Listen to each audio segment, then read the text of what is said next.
नमस्कार दोस्तों, मैं आपका योगा गुरु अनिल सिंह चारण। स्वागत है आपका फिर से इस एपिसोड के अंदर। जैसा कि आपने लास्ट एपिसोड में भी देखा कि हमने शुगर के ऊपर जो है वीडियो बनाया था, जिसमें आपको बताया था कि किन किन लोगों को करना चाहिए, कौन से आसन करने चाहिए। बिगिनर्स के लिए हमने बताया था। अब आगे के हम फॉरवर्ड्स जो है कौन कौन से आसन ऐसे हो सकते हैं कि जैसा हमें जो है व्हाट्सएप पे कॉल्स आई लोगों की, बहुत सारे लोगों की गई, उन्होंने बोला कि गुरुजी आप बताएं हमें कि कौन कौन से आसन हमें कब कब करने चाहिए।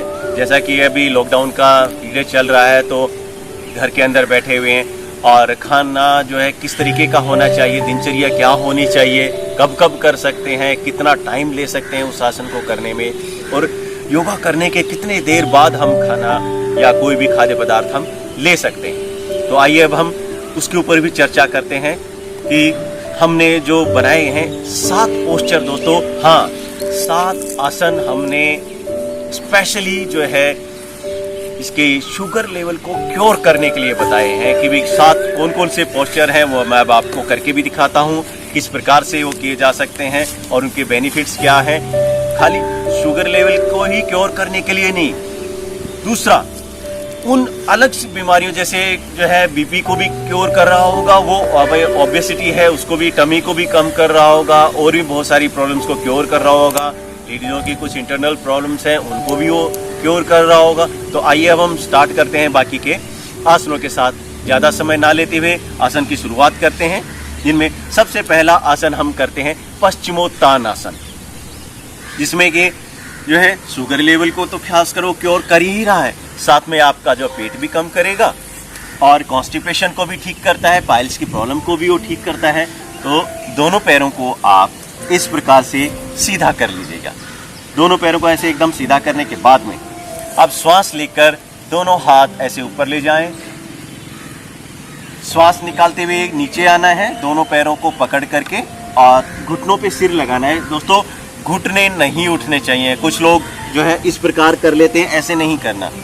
घुटने जरूर सीधे रहने चाहिए, बिना मोड़े आपको घुटनों पे सिर लगाने की कोशिश करनी है, श्वास लेते रहना है इस प्रकार।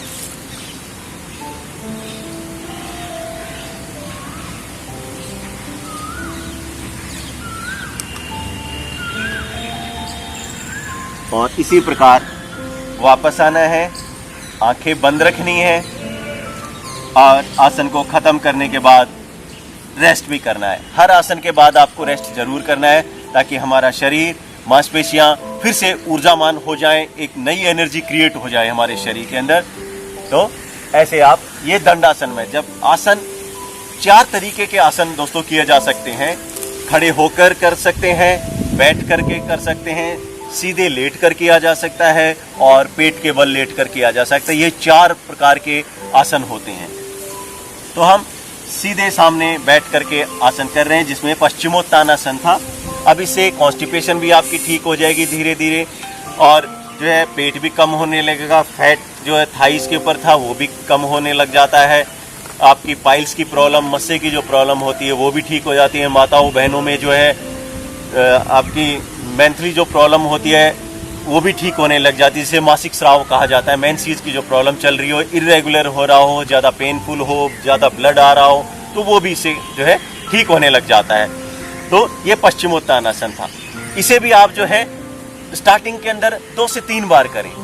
जो है 2 से 3 बार आप करेंगे तो ये 5 से 7 मिनट का टाइम ले लेगा एक आसन, स्टार्टिंग बिगिनर्स के लिए। बाकी तो करीबन 2 से 3 मिनट में खत्म हो जाएगा ये आसन आप। अब इसके बाद में जो है हम आ जाते हैं उत्तान पादासन पे, जो कि इस प्रकार होगा। लेट जाएं, दोनों हथेलियों को जमीन पर लगा लें इस प्रकार, सांस भरें, और 30 से 40 डिग्री तक पैरों को उठाकर रोक लीजिए।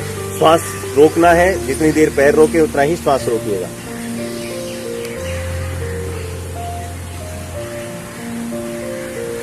फेस बिल्कुल नॉर्मल होना चाहिए, फेस पे कोई भी एक्सप्रेशन नहीं होने चाहिए। फिर श्वास निकालते हुए बिल्कुल आराम से करके, और ये शवासन, रेस्ट करने के लिए। लेट के जो भी आसन करते हैं तो शवासन में रेस्ट करना है। ये हो गया।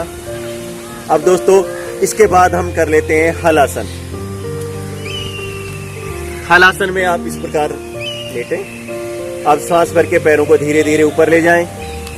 मैं आपको बता देता हूं दोस्तों कि हलासन किनको नहीं करना चाहिए।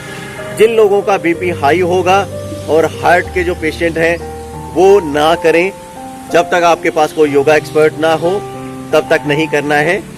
तो मैं आपको बताऊं कैसे करना है। आप स्टार्ट करें, सांस भर के धीरे धीरे पैरों को इस प्रकार ऊपर ले जाएं और धीरे धीरे कमर को साथ में उठाकर हाथों का बल लगा के और पीछे की तरफ पैरों को इस प्रकार रोक दें, ले जाके जमीन पर टिका लें। हाथ ऐसे भी रख सकते हैं और कमर पे भी इस प्रकार लगाया जा सकता है। ऐसे श्वासें लेनी है, रोकना नहीं है, लंबी गहरी। और धीरे धीरे श्वास छोड़ते हुए वापस आ जाएं। इस आसन को भी आप 3 से 5 बार कर सकते हैं इस प्रकार।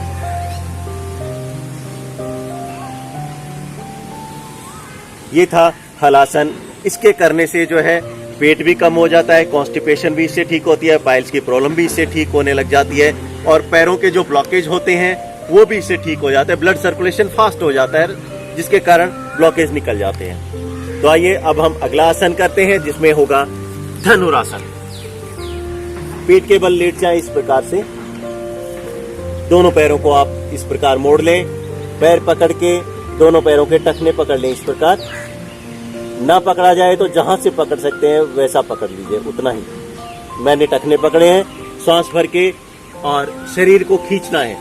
पैर बाहर सीधे करने की कोशिश करनी है, हाथों से पैरों को अंदर की तरफ खींचना है। उसके बाद ऊपर ले जाकर आप सांस ले सकते हैं इस प्रकार।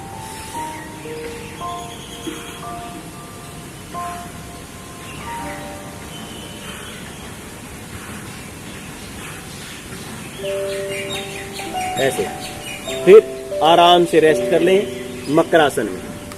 पेट के बल जो भी आसन करेंगे वो इस प्रकार, एड़ियां अंदर, पंजे बाहर और ये ऐसे।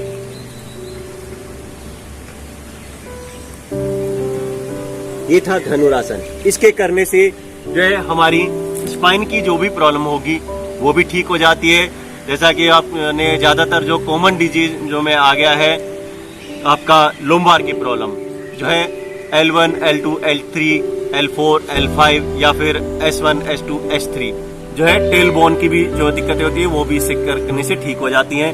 इससे आपका जो है फैट भी रिड्यूस होता है, शुगर लेवल भी ठीक होता है। आपको जो पैनक्रियाज है, क्योंकि पैनक्रियाज जो ग्लैंड है वो भी बहुत ज्यादा रेस्पॉन्सिबल है शुगर लेवल को क्योर करने के लिए। तो ये था धनुरासन। पैनक्रियाज नेचुरली फंक्शनिंग में आ जाता है। अब आ जाते हैं शलभासन, द्विपाद शलभासन। गर्दन सामने टिकाएं, दोनों हाथों को ऐसे रख लें थाइस के नीचे, श्वास भरें और पैर दोनों एक साथ ऊपर उठाएं इस प्रकार। 30 से 40 डिग्री तक उठा के रोक के रखिए श्वास के साथ। श्वास छोड़ते हुए धीरे से वापस हो जाएं। ये आसन भी आप जो है 3 से 5 बार कर सकते हैं। उसके बाद में जो है आप रेस्ट कर सकते हैं। धीरे धीरे बढ़ाएंगे आप उसे। अब इसके बाद में हम आ जाते हैं शलभासन पे, या इस प्रकार से आप जो है ये पैर को सीधा रख लें। शशांक आसन भी इसे कहा जा सकता है और जानुसिरासन नाम है वैसे इसका।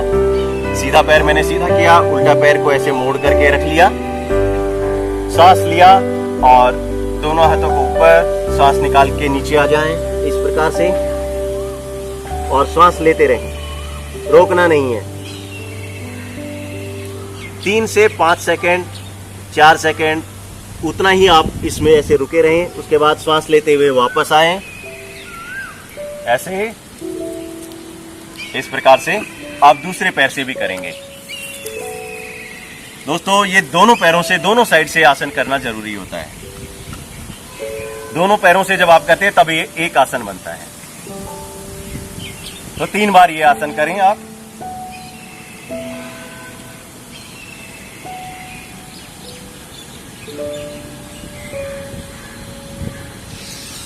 सांस लेते हुए ऊपर और सांस निकालते हुए वापस। तो ये आसन था हमारा शुगर को करने के लिए, क्योर करने के लिए। धीरे धीरे हमारी बॉडी के अंदर जो है इंसुलिन बनना स्टार्ट हो जाता है, ग्लूकोज बनता है। जैसे इंसुलिन बनना ही दोस्तों काफ़ी नहीं होता है, क्योंकि जो है इंसुलिन की मात्रा तो जो हम जैसे डॉक्टर साहब ने देखा है, डॉक्टर साहब को इंजेक्शन या पंप के द्वारा जो है इंसुलिन दिया जाता है, तो वो जो है इंसुलिन हमारे जो इंसुलिन जो बॉडी के अंदर इंटरनली जो बनता है ना, काम तो वही करता है, लेकिन वो इतना वीक हो जाता है कि वो अपना स्टेप उठा नहीं पाता। एक तरीके से आप ये कह सकते हैं, जैसे कमजोर आदमी हो ना, तो वो अपने आप उठ नहीं पाता, तो वो इतना वीक हो जाता है। तो एक्सटर्नल जो इंसुलिन दिया जाता है वो उसका काम है कि उसको थोड़ा सा पुश कर देना। बाकी का जो इंसुलिन है जो इंटरनली जो बन रहा है, ग्लैंड्स बना रही है, वही काम करता है, बाकी के सारे काम वही करेगा। लेकिन एक्सटर्नल उसको उठा के और थोड़ी ताकत दे देता है कि वो काम करना स्टार्ट कर जाए। तो इस प्रकार से इंसुलिन जब बॉडी के अंदर बनता रहेगा, पैनक्रियाज प्रॉपर काम करती रहेगी, तो है धीरे धीरे जो है आपका जो है शुगर क्योर होना स्टार्ट हो जाएगा। ये जो टाइम पीरियड है, आप इस आसन को लगातार करें, इनको जो आपको पोस्चर्स बताए गए अभी दिखाए गए इस एपिसोड के अंदर, जो करीबन अगर ये 7 पोस्चर्स अगर आप करते हैं तो 7 पोस्चर जो है लगभग 15 से 20 मिनट का टाइम लेंगे। वो टाइम जो है उस टाइम के अंदर आप धीरे धीरे 1 हफ्ते के आसपास भी अगर आप करते रहते हैं ना स्टार्ट में, तो 1 हफ्ते में तो आपको धीरे धीरे थोड़ा थोड़ा फायदा मिलना स्टार्ट हो जाता है। और दोस्तों इसे आप अपने जीवन में कंटिन्यू रखें, क्योंकि यही नहीं है कि आप थोड़े दिन आपने किया और उसके बाद में बंद कर दिया। आज योगा करने के साथ साथ आपको अपना जो है दिनचर्या और आपका जो है खाना पीना, उसे भी आपको बैलेंस करना पड़ता है, डाइट को बैलेंस करना होता है। ये नहीं है कि आप जो है शुगर के आसन वगैरह कर रहे हैं और आप जो है मीठा खाए जा रहे हैं। हम कहते जो कि भाई आप खुल करके जिए। योग जो है आपके ऊपर पाबंदियां नहीं लगाता, लेकिन थोड़ा प्रिकॉशंस लेने के लिए बोलता है कि आप थोड़ा सा अपने डाइट को प्लान कर लें, अपनी दिनचर्या को बदल लें। तो इसमें क्या है कि आप थोड़ा सा स्टार्ट रखेंगे ना, उसके बाद में धीरे धीरे धीरे जैसे जैसे क्योर होती चली जाएगी, वैसे वैसे जो है आप अपनी दिनचर्या को बदलते जाएं और पहले वाले जीवन को जी सकते हैं, खुल करके अपना जीवन जी सकते हैं। हम इसी प्रकार से सारी चीजें बताते हैं और आप अगली जो है हमारे एपिसोड में आए और अगले में हम क्या करेंगे, बीपी के लिए भी बताएंगे कि बीपी को कैसे क्योर किया जा सकता है, कौन कौन से आसन हो सकते हैं, पोस्चर्स हैं, क्रियाएं कौन कौन सी करी जा सकती हैं, जो है ओबेसिटी के लिए भी कौन सा है, पाइल्स के लिए भी आगे हम बताते रहेंगे। तो आप लोगों से रिक्वेस्ट है कि आप लोग जो है कमेंट कीजिए हमें और ये बताएं कि आपको किस डिजीज के, किस रोग का निदान चाहिए हमसे, तो हम उसी के ऊपर आपको नेक्स्ट एपिसोड के अंदर बताएंगे। आप हमसे कंसल्ट कीजिए, हमारे नंबरों पे आप कॉल कर सकते हैं, व्हाट्सएप भी कर सकते हैं। तब तक के लिए आपका योगा गुरु को आप इजाज़त दें। आपका जो है इस एपिसोड में आने के लिए बहुत बहुत धन्यवाद। नमस्कार।